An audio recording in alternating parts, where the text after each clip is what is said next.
Honestly, I doubt anyone's ever gonna listen to this, but I gotta pass the time somehow, I guess. I don't even know why this thing works all of a sudden. It was completely dead just an hour ago. And it's not just my dictaphone. Every single electric device in this maintenance shack lit up like a Christmas tree. Even the big tower's lights are glowing bright red outside. Not that it's of any use to me. There's nothing but static on the radio. No one seems to be listening. This recording might be the first and last I'll ever make. Should the tiniest thing go wrong in the next few hours, just like it always had so far, and I'll be dead before dawn. There's a long list of ifs and buts and maybes, a dozen coin flips, all needing to go my way if I want to see the sun rise again. I'm sitting at a desk in a hut on top of Signal Hill, Old Bear Island, somewhere in the tundras of the northern Canadian wilderness. My plane crashed almost 2 weeks ago, close to the summit of the nearby mountain Timberwolf, and I've been fighting for my life ever since. Getting to this point was everything but easy. I was cheating death at every corner, hanging on to the slimmest thread of hope at the edge of the proverbial cliff. Frankly, in a sense, I've been extremely lucky. I'm alive after all. I'm not even injured or sick. On the other hand, I'm cold, starving, and I'm exhausted, trying to hatch one last desperate plan to save myself from drifting into the long dark. Also, there's not a single living soul anywhere near me for miles and miles in any direction. I am all alone. I'm thinking of the people I love and how much I miss them, even those who don't necessarily love me back. As much as I learned to hate and fear the hunger and cold, the isolation might kill me in the end. I'm already feeling the effects of it. Yesterday, the walls of the very rooms that kept me alive this long seemed to be closing in on me. The ceiling hung heavy above my head, the furniture appeared to move in the shadows, lifeless objects sneaked into view suspiciously, not letting me sleep, driving me out into the open, away from the warmth of my bed. I've heard about this before, and it felt scarier than all the fangs and claws of the wolves and bears out there. I think I'll try to find a cave or maybe build a snow shelter like my grandfather used to do when he was on one of his fishing trips. But I have to stay outside tonight. I just can't sleep in here. Not yet anyway. Maybe I'll come to my senses by tomorrow. If I live that long, of course. Looking back now, I have to admit finding that derelict farmhouse was a godsend, and a minor miracle in itself considering how vague my knowledge is about this area. I remember spending some time around here as a kid. There are some hazy memories, all feeling like they're from a different life altogether. In any case, I knew there was a farm somewhere, surrounded by different arms of the same frozen river, but it would have been so easy to get lost in the snow-white, wintry forest where every damn tree in sight looks exactly like the one next to it. As a matter of fact, I'm not even sure how I ended up in the valley in one piece, so far from the crash site. But I woke up down there, luckily close to the riverbank. I'm certainly not an expert on survival, but following roads, rivers, or the coastline seemed like the smartest thing to do. Probably would be for anyone truly lost, I think. So I immediately decided to keep to the river. And in this particular case, it led me to a bridge, that to a road, and the road to the farm. Sounds so simple, doesn't it?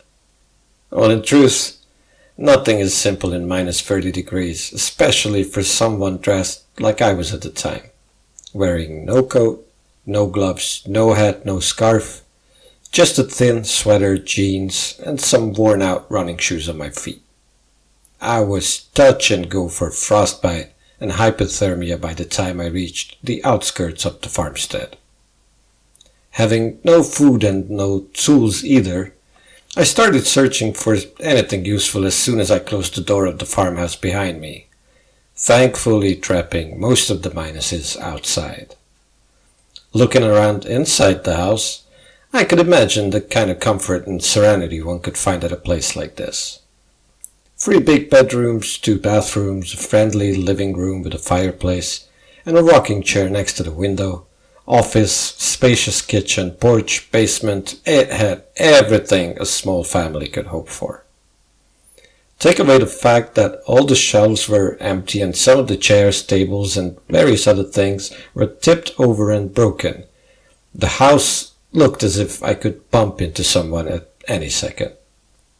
Still, I didn't expect to find anyone living. This area has been deserted for quite a while. I decided not to waste my time wondering about those who left this place behind. I was sure they won't mind me camping here for now. Actually, they might never learn about my adventure at all. In any case, I hope to set up my headquarters here, wanting to use it as a base for my expeditions, so to speak, as I scout the area for resources, and eventually, maybe, find my way back to civilization, if I can. I had to be both quick and thorough with my search, occasionally dropping to my knees in the dying light of dusk, hoping to find objects long lost and forgotten by their former owners. The first thing I found was probably the most important of all: a box of matches in one of the kitchen cupboards. And I actually found another one later in the basement. Fire was to be my main weapon against the cold, and these 24 little pieces of wood were going to be my ammunition. I also found a surprising amount of food, even if some of it expired already or was originally meant for dogs. I remember thinking at the time, the only dog-like creatures in this ice-cold hell would be perfectly fine eating me. So it's only fair I get to keep this for myself. Fair warning in advance for the wolves. You guys want to eat this, you will have to eat me first. Who knows, they still might after all. I mean, wolves are known to be extremely fierce and savage in this forgotten corner of the world. It's no wonder. They are the true lords and princes of this frozen kingdom. Nobody powerful enough to resist their rule. None but the real king himself, the great brown bear. Stronger than all, he fears no one. I saw him, strutting along the trails majestically in the distance a few times, seemingly never bothered by the troubles of those beneath him in the pecking order.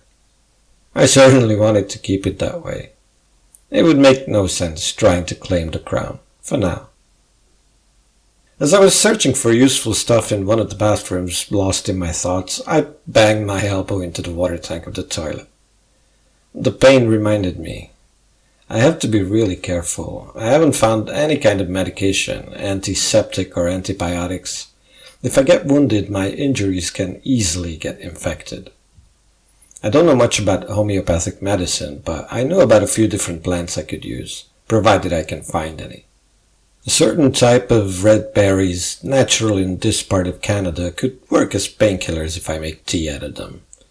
The mushrooms I saw growing on tree stumps have antibiotic qualities, and there's a very recognizable lichen people have prepared and used as bandages for centuries. It acts as a natural disinfectant, and it's easy to apply. Holding on to my elbow, waiting for the sudden numbness to pass, because I obviously must have hit a nerve, I heard water splashing around in the tank. About 2 liters of clean, drinkable water. Now that's another lifesaver, I thought. My mouth was getting dry already.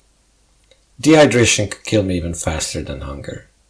Sure, I could melt and boil snow to get more water using the stove in the kitchen, but with only 24 matches in my pocket, I might not be able to start fires for very long. Luckily, the water tank in the bathroom upstairs doubled my reserves, adding another 2 liters to my supply. It is getting harder and harder to remember those early days, but I know I kept as busy as possible, staying active while having enough light. I was ripping curtains for cloth, dismantling broken furniture for firewood. I was even reading that book I found about ice fishing. Do anything just so I don't have to sit around aimlessly. I actually have zero experience related to fishing, of any kind. Well, nothing in practice. But you never know what might come handy at some point. There was certainly plenty of ice around. It was really hard to focus on it though, and eventually I always had to put the book down, for it reminded me how constantly hungry I was. I wasn't quite sure what my approach should be. Do I have to keep moving all the time, or is it a better idea to settle down somewhere safe for a while, hoping for a rescue? It seemed really tempting at first, just sitting on the sofa waiting for another miracle, but I had to ask myself the ultimate question. What if no one's ever coming? I only had 2, maybe 3 days worth of food. Same with water. I won't last long if I stay put. Either way, I had to make some kind of a game plan. Think ahead, prepare for the long haul if it comes to that. I looked at the pile of stuff I hoarded together. It wasn't much, but hey, it could be worse. I have to stay positive if I want to get through this, I thought. This might be kind of hard to believe right now, but I've actually always been a cup half full kind of guy. There are many things I can't control, but I can't let my situation completely take over and dictate my thinking. Accept the unchangeable, change the unacceptable. I've been saying this long before I learned that I'm actually paraphrasing the Bible. Strangely, my old backpack was right next to me when I woke up after the crash, albeit left open and completely empty. In any case, without it, I might have been dead already.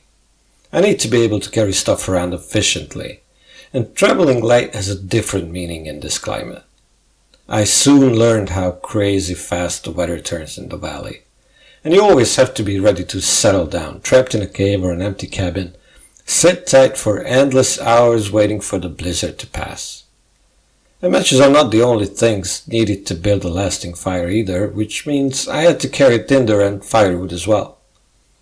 I also have to carry my food and my tools around, not knowing whenever I'm going to need them.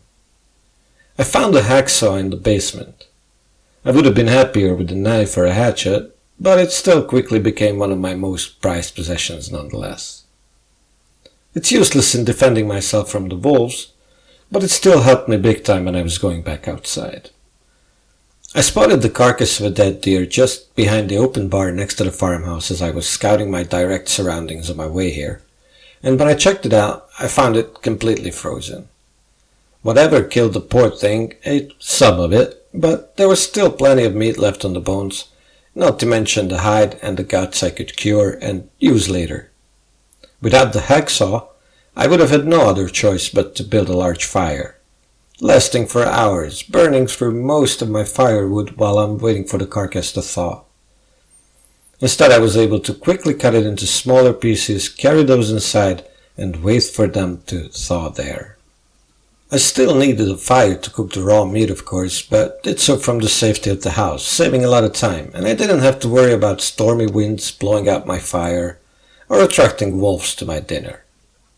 I have to admit I have no clue about farming, hunting, or living on the land in general. The thought of having to skin a dead, half-eaten animal so I can eat the leftovers, and even more so the future prospect of having to kill them myself somehow, definitely made my skin crawl. I almost threw up just at the sight of the twisted remains. As a matter of fact, for a split second, I imagined my own dead body laying there, all bloodied and frozen. But eventually my survival instinct kicked in and allowed me to regain my composure. And by the time the meat was roasting, I was hungry enough to have no reservations left. A few things didn't make the pile of useful stuff I collected. For one, I was already wearing all the clothes I found. A white shirt in the dryer, a pair of socks in one of the bathrooms, and just as I was about to wrap up the search, almost forgetting to look under the bed in the growing darkness, I stepped on the sleeve of a ski jacket I didn't notice earlier. I can't even begin to describe how good it felt to slip into it, even if I suspected that it won't make much of a difference outside. Unfortunately, both my own clothes and the ones I found were in pretty bad condition, riddled with holes, falling apart at the seams, but Lady Luck smiled at me in the shape of some threads and needles in a tiny green box next to the stove. Using the ripped curtains and towels for material, I was able to patch everything up later. I mean, a master tailor would have been horrified at the quality of my handiwork, but hey, I wasn't aiming to be pretty. I had no way of measuring time, and it would have been rather useless anyway. There was no alarm to wake up to, no meetings to attend. My schedule was only dictated by nature and my own physical needs. I slept if I was tired, I went out if the weather calmed and the fog lifted. Anything else would have been suicide anyway. Still, if I'd had to guess, it must have been well past midnight when I finally decided that it's time to go to bed on that first day. In the meantime, the wind outside grew into a blizzard, and as my fire burnt out, suddenly I was surrounded by pitch-black darkness. It took me quite a few minutes to find my way up to the bedrooms, carefully inching forward and backward, unable to see a thing. The absurdity of it all, getting lost inside the house, made me laugh out loud. Once I was laying flat on my back, in bed embracing the soft warmness of my pillow, I closed my eyes with a growing feeling of hope. I might make it after all, I thought back then.